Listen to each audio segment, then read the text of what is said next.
Oh, okay. Welcome to the Public Safety and General Government meeting. Today is Wednesday, July 28th. It is 6:33. And present at the meeting is Chair Tony Davis and members of the Public Safety General Government, Doug Coop from Ward 2 and Jeffrey Ventura Morel from Ward 1. And Rennie Scott Childress in Ward 3 and Michelle Hurst, Ward 9, are excused. And so we're going to get right into the agenda. There's 4 items on the agenda at this time.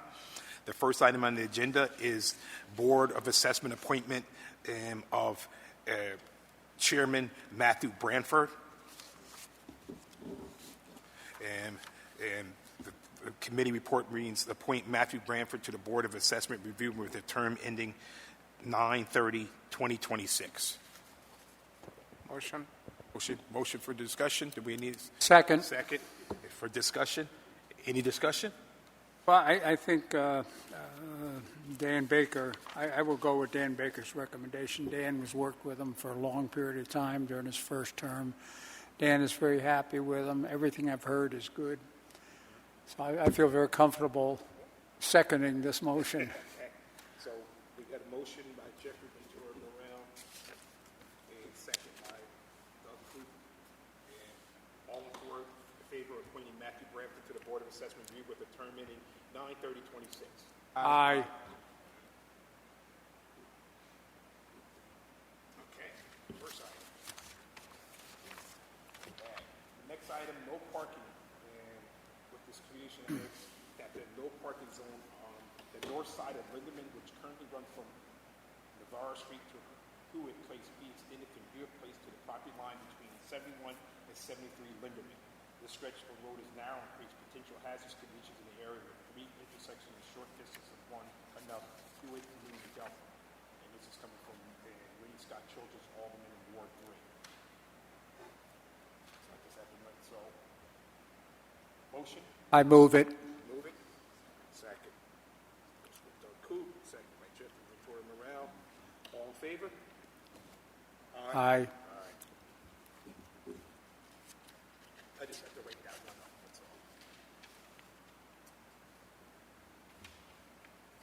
This one, that one.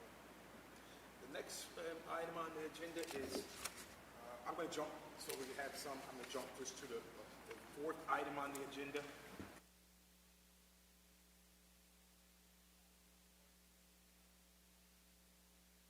Street, so I sent this late communication that all the women at large and Michelle approved it. So requesting handicap sign at 69 Gage Street. She stated there with the permit. I just want to show you guys here that I do have a permit number. It's a valid permit number, and so I'll be attaching that to the communication or the committee report. So do I have a motion? Motion. Ventura Morel. Second. Doug Coop, all in favor? Aye. Aye. All right. Got that. Let's break that up. And then, my mic? Sorry. Okay. Thank you. So again, I apologize for that technical difficulty. So that was approval of the 69 Gage Street handicap sign at 69 Gage Street. The last item on the agenda is, if I can find this now, is signage. I was down on vacation with my wife, Ginger, and down in Melbourne, Florida, and at a friend's house in Melbourne, Florida, and they have this. They had some intersections that cross over A1, which is a major route in through Melbourne Beach, and not a lot of lights. I'm assuming just like in Kingston, trying to eliminate traffic lights and stuff like that. But I'm going to pass this around. It's basically a crosswalk flags. It says alert traffic when you want to cross. So what happens is it's like a little piece of PVC attached to a pole on each side of the intersection, and it says pick up a flag before entering crosswalk. Leave flag on the container on the other side. So it's a red flag that you hold, and so it alerts, on ongoing traffic that somebody's walking in that intersection. Obviously, we would have to make sure those intersections are paved, and like some of these are, that again, some of these tight turns, people are not being alert. So this gives them a little more safety, if you want to say. So I just wanted to pass that around. And so as we were walking around Melbourne Beach, me and my wife, and we were using this going A1, and when the motorists see, they stopped. And you just hold this flag up, and you walk across, and when you get on the other side, you're dropping the PVC.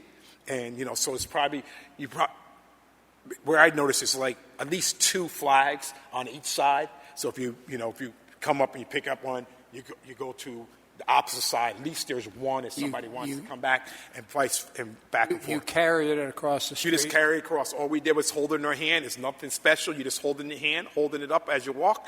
And again, it's the orange flag. So again, gives the motorists a little bit more alert that somebody is walking in that intersection. Sounds like a good idea, Correct. but I would imagine the flags are going to accumulate on one side of the street eventually. If you have, Well, again, if you're walking back and forth, I'm assuming they're going to go back and forth. Like I use, for instance, One Broadway. As people are parking, Yeah. going from, go to the Well, Rip Van Winkle, or they're going to Mariners, or they're going to Ship to Shore, whatever they're going down there, that one intersection, a crosswalk is, motorists always don't pick it up right away. So this will walk over, and you just put it around the other side. where this would be a really good thing to have is on North Front Street. That was what I was thinking too when I was there. I was thinking about that intersection as well. So it's maybe like 4 or 5 intersections that we could, as all the we could say, oh, this might be a good area. Because I know, Doug, you had the discussion about where Main and Wall. Main Wall. I have, Three of the intersections are marked with crosswalks, but Correct. one of them is not. And it gets a lot of foot traffic. Correct. You know the one I mean. So and again, this is not going to be really costly for the city. You might have to put up a flag. You might have to put up a pole on both sides, and with that signage. So it is going to be some cost. So I would have to reach out to, before we could go forward, I would have to reach out to DPW. Yeah. Well, and Did you get the impression this is throughout the county you were in Florida, or statewide? we were in Melbourne Beach. I've noticed. I believe. I know in Melbourne has seen it. Didn't really. I believe when I visited St. Augustine, they've used it in some intersections. Yeah, I would think up and down Correct. A1A. Yeah. If it worked in one town, it'd probably catch on real fast. And so I just think it's something that, this include as much, a little bit more safety factor, and for those people crossing there, and to put that up, and maybe, before the motorists get up on them, they see that yellow flag, which means for them to, slow down. I think it's a good. Yeah, we could pass it out here. Obviously, we'd have to go to finance, and What would be the next step then? that first step, I guess, is we pass it out here, and then we would have to refer it to finance, because there would have to be some type of cost. So the resolution for the council would originate in finance? I think it would originate here first for public safety, and Okay. to install, or we can just have discussion and put it on old communication next month. I could have some more information on it. I might be able to go out there, reach out to the aldermen, make sure which spots in the ward they might want to have this. You know who else could pick these up? Cyclists. Yeah. There's Yeah.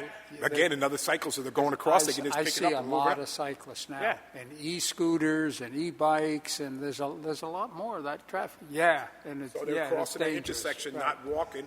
Right. They can push their bike, but they can be holding it until they get to the other side, drop the flag, whatever. So I think it's something that that we can continue to have a I discussion know. on. I tried to cross Broadway on my bike yesterday. It took me about. It seemed like forever. I'm sure it was only 3 or 4 minutes. Yeah.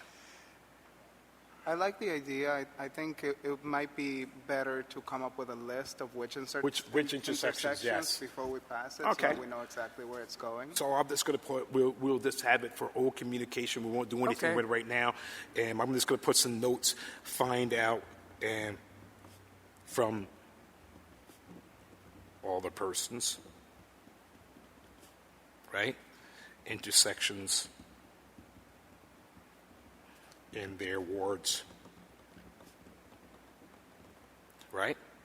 And then that'd be second, I would, I guess, I think, reach out to Ed, DPW, to see and the cost, what Mr. the cost would Chairman, I be. think you should get Finance Committee to finance a trip for this committee, go down to Florida and Right? take a real close look at this So, for about a week Oh, no. Is Yeah, it too late to transfer to finance? in December, yeah. before our terms expire. So we're not going to do anything with this. We'll just put it on for old business for next month. And in the meantime, I will send out communication to all the persons, and this, if there's any intersections in the ward that and they might want to have this located. I'll also reach out to DPW, Ed Norman, DPW, and I guess I'll have to reach out to city engineer as well, and just to see, if there's any, if this can't be done or can be done. And I think John is from Florida, so he might already be familiar with this. Yeah, so I'll reach out to them. So hopefully I'll have more information for us at the next month's public safety meeting. Okay. Anything else then? That was all that I have on the agenda for today. So can I have a motion to adjourn? I move we adjourn. We're adjourned. Second. Second. All in favor? Aye. Aye. The meeting is closed at 6:44. See you at next month's meeting.